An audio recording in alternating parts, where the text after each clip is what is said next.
Heto na ang playoff mode na Rui Hachimura. Ito pala ang rason kaya ang lakas maglaro ng Japanese native tuwing kalaban nila ang Memphis Grizzlies. Hindi daw siya fans ng city ng Memphis.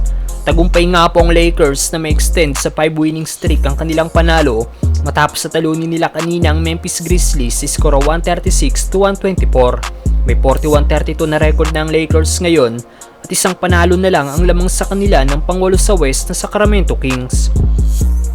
Wala nga po si Davis sa laro kanina at present naman ang na-miss last game na si LeBron James na gumawa ng triple-double 24 points, 14 rebounds at 12 assists. Patuloy naman ang mainit na laro ni D'Lo na gumawa ng 23 points, 2 rebounds at 4 assists.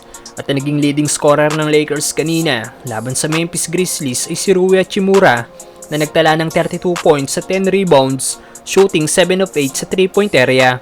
Mainit nga pong Japanese native sa tres at ito ang kanyang career high in 3 points made. Ang kapansin-pansin sa laro ni Rui, bihira itong makagawa ng double-double kada laro dahil more on scoring lang si Hachimura. Pero sa back-to-back game ng Lakers, back-to-back double-double din si Rui dahil last game kontra sa Bucks may 16 points at 14 rebounds ang Japanese native. Mukhang eto na ulit ang simula ng playoff mode na Rui Hachimura. Last playoffs nakita naman natin na si Rui talaga ang bumubuhay sa bench unit ng Lakers dahil si Bando ang starting PF ng team.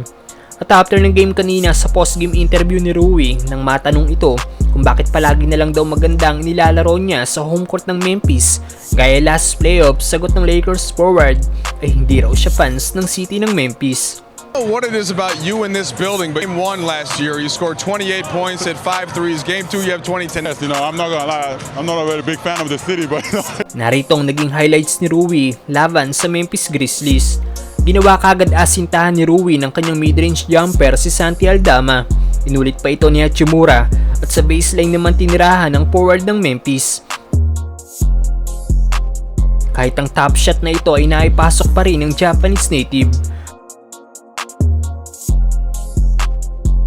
Miscue naman sa pagitan ng Memphis at nakabuelo na si Rui para sa isang dunk mula sa assist ni LBJ. Pasok din ang corner 3-point shot ni Hachimura. Wala talagang dala ang Memphis at hinayaan lang libre sa tres si Rui Hachimura na pumukol na naman ang isang corner 3-point shot. Nating batnet din ang one dribble 3-point shot ni Hachimura. Nalibre na naman sa corner si Rui matapos matrack ni Hayes ang depensa ng Memphis. 3-point shot para sa Lakers forward. Kahit harapan ang pagbantay ng Memphis kay Rui, hindi pa rin ito mapigilan ng hot shooting ng Japanese native.